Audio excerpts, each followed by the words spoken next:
विशाल धरना प्रदर्शन के बाद डीआरएम ने ई रिक्शा टोटो संघ की मांगों पर कार्रवाई का दिया आश्वासन। 1 सप्ताह के भीतर जांच एवं आवश्यक कार्रवाई की बात कही। रेलवे पार्किंग ठेकेदार द्वारा कथित मनमानी, अवैध वसूली, ई रिक्शा चालकों के साथ दुर्व्यवहार तथा रेलवे स्टेशन क्षेत्र में अव्यवस्थित पार्किंग व्यवस्था के विरोध में झारखंड ई रिक्शा टोटो संघ द्वारा आज मंडल रेल प्रबंधक कार्यालय धनबाद के समक्ष विशाल धरना प्रदर्शन किया गया। धरना में सैकड़ों की संख्या में ई रिक्शा टोटो चालक एवं संघ के पदाधिकारी शामिल हुए। धरना प्रदर्शन के दौरान ई रिक्शा चालकों ने रेलवे पार्किंग ठेकेदार के विरुद्ध नारेबाजी करते हुए अवैध वसूली बंद करने, निर्धारित पार्किंग शुल्क लागू करने, वैध रसीद देने, दुर्व्यवहार पर रोक लगाने तथा ई रिक्शा पार्किंग व्यवस्था को नियमित करने की मांग की।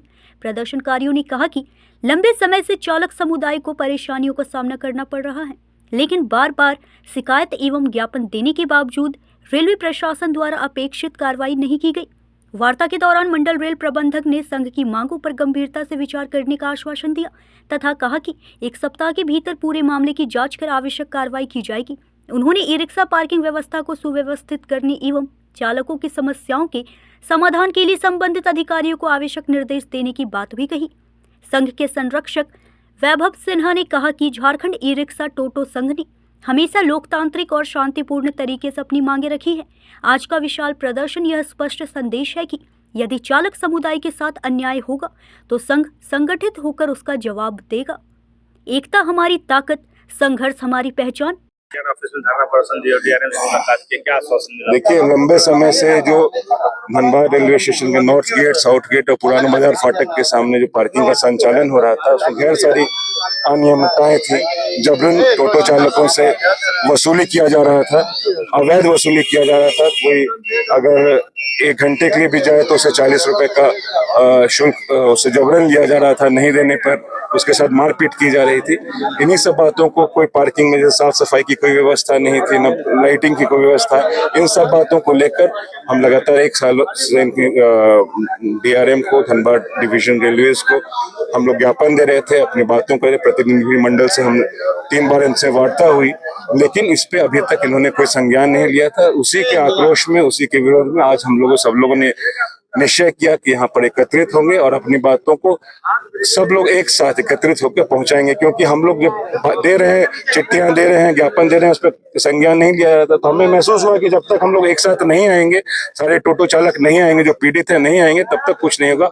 और हमारे लिए बहुत गर्व का विषय है, हमारे बताते हुए बहुत हमें खुशी हो रही है कि हमारी सभी बातों पर संज्ञान लिया गया है, उन सब बातों पे कार्रवाई की जा रही है और आने वाले कुछ दिनों में उसका आपको रिजल्ट जरूर देखने को मिलेगा।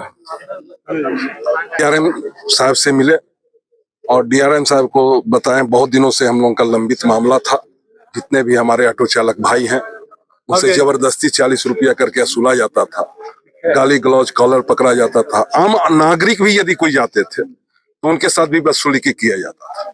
तो इसके लिए हम लोगों ने आज डीआरएम साहब के पास धरना दिया और डीआरएम साहब को बताएं, तो डीआरएम साहब ने आश्वस्त किया कि अब जो भी लोग जाएंगे, जो पार्किंग का है वो टिकट अपना वाउचर देंगे, टिकट का रसीद देंगे, तब जाकर उनको पैसा देना होगा। नहीं रसीद देंगे तो पैसा नहीं देना होगा।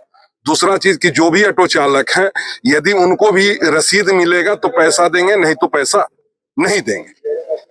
तीसरी उन्होंने बताया कि हम लोगों ने कहा कि जब लोग जाते हैं, महिलाएं रहती हैं, उन लोगों को शौच में दिक्कत होता है, तो उसके लिए आपने क्या व्यवस्था किया? धनबाद सबसे ज्यादा राजस्व देने वाला है, उसके लाइटिंग की क्या व्यवस्था आप लोगों ने किया? तो उन लोगों ने कहा कि ठीक है, इसके लिए हम जल्द से जल्द लाइट लगाने का प्रबंध करेंगे और एक बाथरूम भी वहां बनाने का काम करेंगे। हमके स्टेशन के बगल में बहुत सारा बाथरूम महकते रहता है, लोग रुमाल देके जाते हैं। सबसे ज्यादा राजस्व हम कमाऊ लोग हैं और उसके बाद हमको सुविधा न मिले तो ये बड़ा दुर्भाग्य है। उसके बाद ऑटो चालक के लोगों को, ऑटो चालक की बात हुई, हम कहें कि इन लोगों का एक पार्किंग का एक अलग से व्यवस्था करें।